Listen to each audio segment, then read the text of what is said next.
میرے نبی کریم صلی اللہ علیہ وسلم نے ارشاد فرمایا کہ 3 لوگوں کی بددعا ایسی ہیں، اگر وہ لوگ بددعا کے لیے ہاتھ اٹھا دیں تو اللہ تعالیٰ ان کی بددعا کو فوراً قبول کر دیتے ہیں، اور 3 لوگ ایسے ہیں اگر وہ لوگ دعا کے لیے ہاتھ اٹھا دیں تو اللہ تعالیٰ ان کی دعا کو فوراً قبول کر دیتے ہیں۔ وہ 3 لوگ کون کون ہیں؟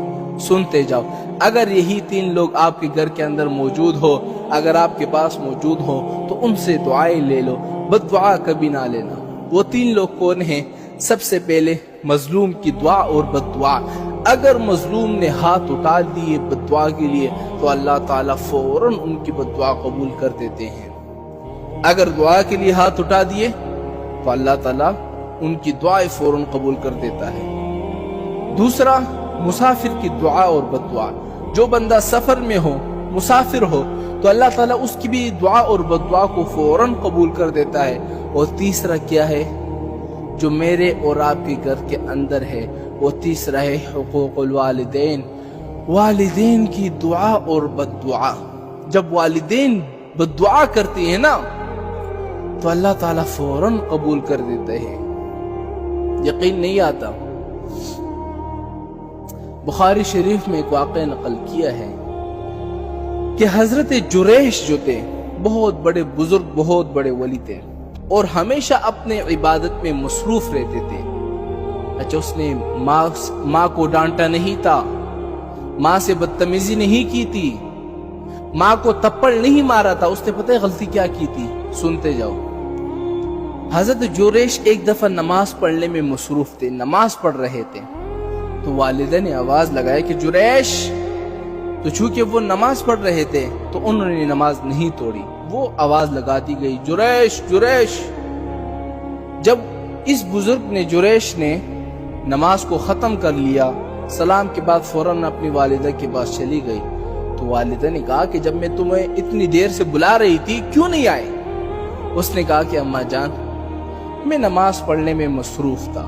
ماں کو غصہ آیا تو اس نے اسی وقت اس کو بددعا دے دی۔ بددعا کیا دی؟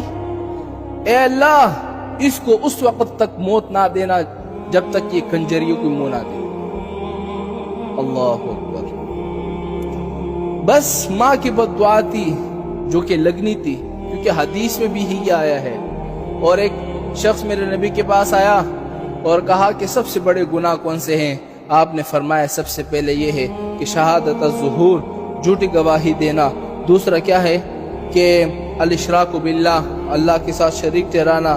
اور تیسرا کیا ہے؟ حقوق الوالدین، اپنے والدین کی نافرمانی کرنا۔ تو حضرت جریش ایک دفعہ اپنے عبادت خانے میں، آج بھی موجود ہے عبادت خانے جو ہے نا، خانقاہیں بنے ہوئے ہیں، ان کے اندر جو ہے وہ اپنی عبادت میں لگے ہوئے تھے۔ تو اس علاقے میں ایک بڑی حسین و جمیل عورت تھی، تو اس نے سوچا کہ یہ اپنے آپ کو بڑا نیک سمجھتا ہے، بڑا ولی سمجھتا ہے، تو لازمی بات ہے یہ چپ چپ کے جو ہے وہ گناہ کرتا ہوگا، لہٰذا میں بھی اس کو بھٹکاؤں گی اور اس کو اس مقام سے چھڑا لوں گی۔ وہ عورت آئی تو اس نے حضرت سے اجازت مانگی کہ حضرت، میں آپ کے عبادت خانے میں عبادت کرنا چاہتی ہوں اور میں آپ کو بالکل ڈسٹرب نہیں کروں گی۔ حضرت نے اجازت دے دی۔ تو اس عورت نے ہر ممکن ہیلا بہانہ تلاش کیا، لیکن حضرت نے نظریں اٹھا کر بھی نہیں دیکھا۔ وہ غصے میں آ گئی عورت، اور اس نے جا کر ایک چرواہے سے اپنا تعلق جوڑا، اور اس کے بعد وہ حاملہ ہو گئی۔ جب اس عورت کا حمل ظاہر ہو گیا تو اس نے اپنے علاقے میں چیخ چیخ کر کہنے لگی کہ لوگوں، یہ جس کو تم نے اپنا بزرگ سمجھا ہوا ہے، پیر بنایا ہوا ہے، اس نے میرے ساتھ زنا کیا ہے اور یہ اس کا حمل ہے۔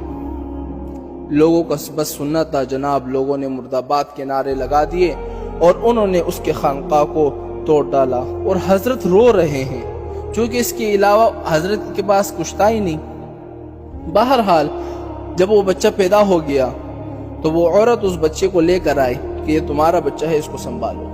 اب ساری دنیا اکٹھی ہوئی ہے، دیکھ رہی ہے۔ حضرت جریش نے 2 رکعت نماز پڑھی اور اللہ سے مانگا کہ اللہ میری عزت کی حفاظت فرما۔